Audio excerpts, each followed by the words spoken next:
Friends, welcome to my channel L P K Rani. నేను ఈరోజు మీకు చూపించబోయే రెసిపీ కాజు పన్నీర్. ఇవి రోటీస్కి, బగారా రైస్కి, రైస్లోకి చాలా బాగుంటుంది. ముందుగా ప్యాన్ తీసుకొని అందులోకి 50 గ్రాముల బటర్ని తీసుకోవాలి.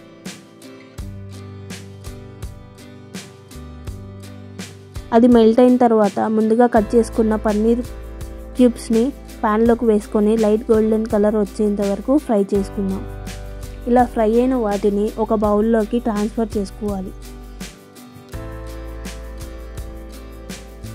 అదే బటర్లోకి 10 లేదా 20 జీడిపప్పులను వేసుకొని ఇవి కూడా లైట్ గోల్డెన్ కలర్ వచ్చేంత వరకు ఫ్రై చేసుకుందాం.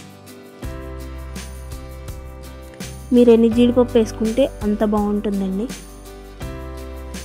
ఇవి కూడా ఫ్రై చేసుకున్న తర్వాత అదే బౌల్లోకి ట్రాన్స్ఫర్ చేసుకుందాం. ప్యాన్లోకి 2 స్పూన్ల ఆయిల్ని వేసుకోవాలి. అది హీట్ అయిన తర్వాత హోల్ స్పైసెస్ని వేసుకుందాం. బిర్యానీ ఆకు, షాజీరా, లవంగాలు, యాలకులు వేసుకొని బాగా ఫ్రై చేసుకుందాం.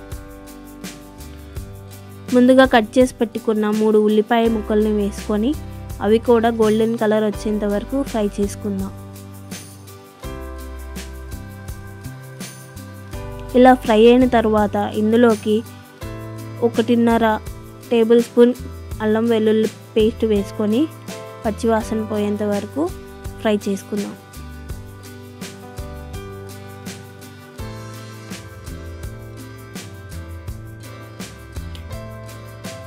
ఇలా ఫ్రై చేసుకున్న తర్వాత అందులోకి 1/2 టీ స్పూన్ పసుపు,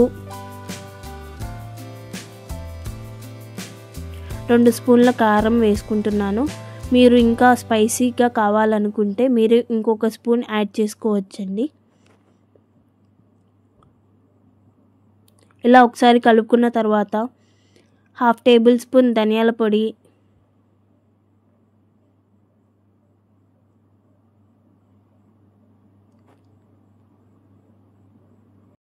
1/2 స్పూన్ గరం మసాలా వేసుకోవాలి. టేస్ట్కి తగ్గట్టు సాల్ట్ వేసుకొని బాగా ఫ్రై చేసుకుందాం. ఇలా బాగా ఫ్రై అయిన తర్వాత నేను ముందుగా రెడీ చేసి పెట్టుకున్న టమాటా పేస్ట్ని వేసుకుంటున్నాను. నేను 3 టమాటాలు తీసుకున్నానండి. మీరు ఇంకా గ్రేవీ కావాలనుకుంటే ఇంకో 2 యాడ్ చేసుకోవచ్చు. ఇవి బాగా మిక్స్ చేసుకోవాలి. గుర్తుపెట్టుకోండి, మిక్స్ చేసుకుంటూ ఉండండి, లేదంటే అడుగంటుతుంది.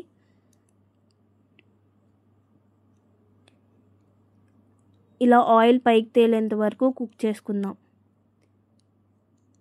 ఇలా కుక్ అయిన తర్వాత నేను ముందుగా జీడిపప్పు పేస్ట్ని రెడీ చేసి పెట్టుకున్నాను. ఆ పేస్ట్ని ఇందులోకి వేసుకొని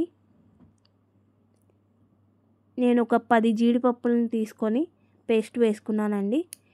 టమాటా పేస్ట్ అండ్ జీడిపప్పు పేస్ట్ బాగా కలిసేలాగా కలుపుకోవాలి. ఇలా బాగా కలుపుకున్న తర్వాత ఇందులోకి 1/2 కప్ వాటర్ వేసుకొని బాగా మిక్స్ చేసుకుందాం. ఇలా బాగా మిక్స్ చేసుకున్న తర్వాత ముందుగా ఫ్రై చేసి పెట్టుకున్న కాజు అండ్ పన్నీర్ని తీసుకొని మసాలా బాగా పట్టేంత వరకు మిక్స్ చేసుకుందాం. అందులోకి 1 టేబుల్ స్పూన్ బటర్ని వేసుకొని లిడ్ క్లోజ్ చేసుకుందాం. తర్వాత కొత్తిమీర వేసుకొని లిడ్ క్లోజ్ చేసుకుందాం.